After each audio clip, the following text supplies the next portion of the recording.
സംസ്ഥാനത്തെ വിദ്യാർത്ഥികൾ പ്രതികളായ ലഹരി കേസുകൾ വർദ്ധിക്കുകയാണ്.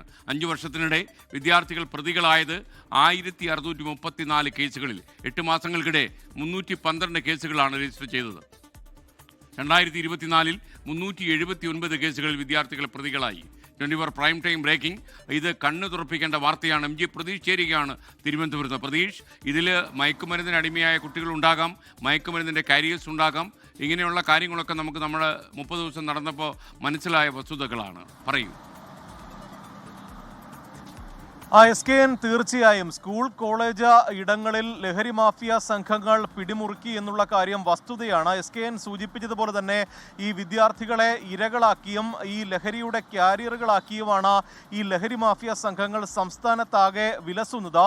ഈ തുടക്കത്തിൽ ആദ്യ ഒരു 10 വർഷത്തിനപ്പുറം വളരെ ചുരുക്കം 1-2 കേസുകൾ മാത്രമായിരുന്നു വിദ്യാർത്ഥികൾ പ്രതികളായ ലഹരി കേസുകളായി ഉണ്ടായിരുന്നത്. പക്ഷേ ഓരോ വർഷം കഴിയുന്തോറും ലഹരി കേസുകളിൽ പ്രതികളാകുന്ന വിദ്യാർത്ഥികളുടെ എണ്ണത്തിൽ വലിയ വർധനവുണ്ടാകുന്നു എന്നത് ഞെട്ടിപ്പിക്കുന്ന വിവരമാണ്. ഈ കഴിഞ്ഞ 5 വർഷത്തിനിടെ എക്സൈസിന്റെ തന്നെ ഔദ്യോഗിക കണക്കാണ്. കഴിഞ്ഞ 5 വർഷത്തിനിടെ വിദ്യാർത്ഥികൾ പ്രതികളായ ലഹരി കേസുകളുടെ എണ്ണം 1634 ഏറ്റവും പ്രധാനപ്പെട്ട കാര്യം 8 മാസത്തിനിടെ 312 പുതിയ കേസുകൾ രജിസ്റ്റർ ചെയ്തിട്ടുണ്ട്. 2024 379 ആയിരുന്നു ഈ വിദ്യാർത്ഥികൾ പ്രതികളായ ലഹരി കേസുകൾ. പക്ഷേ ഈ വർഷം 8 മാസമാകുമ്പോഴേക്കും കേസുകളുടെ എണ്ണം 312 മാറി എന്നതാണ് ഏറ്റവും പ്രധാനപ്പെട്ട കാര്യം. മറ്റൊന്ന്, 2016 ഈ വിദ്യാർത്ഥികൾ പ്രതികളായ ലഹരി കേസുകളുടെ എണ്ണം വെറും 16 ആയിരുന്നു.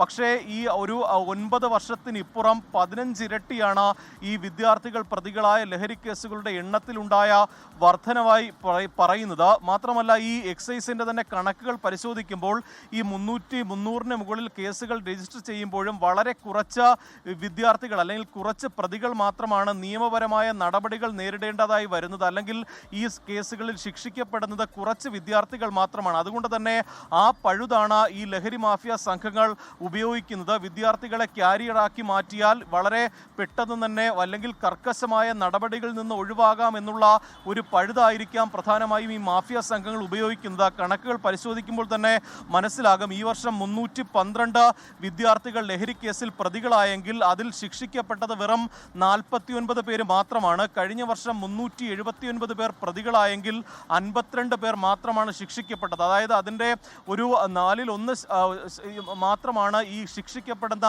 കേസുകളുടെ എണ്ണം. അതുകൊണ്ട് തന്നെ വളരെ ഗൗരവത്തോടു കൂടി ഈ വിഷയത്തെ കാണണമെന്നതാണ് SKN ഈ ഘട്ടത്തിൽ പറയാനുള്ളത്. Okay, thank you MG Pratheesh.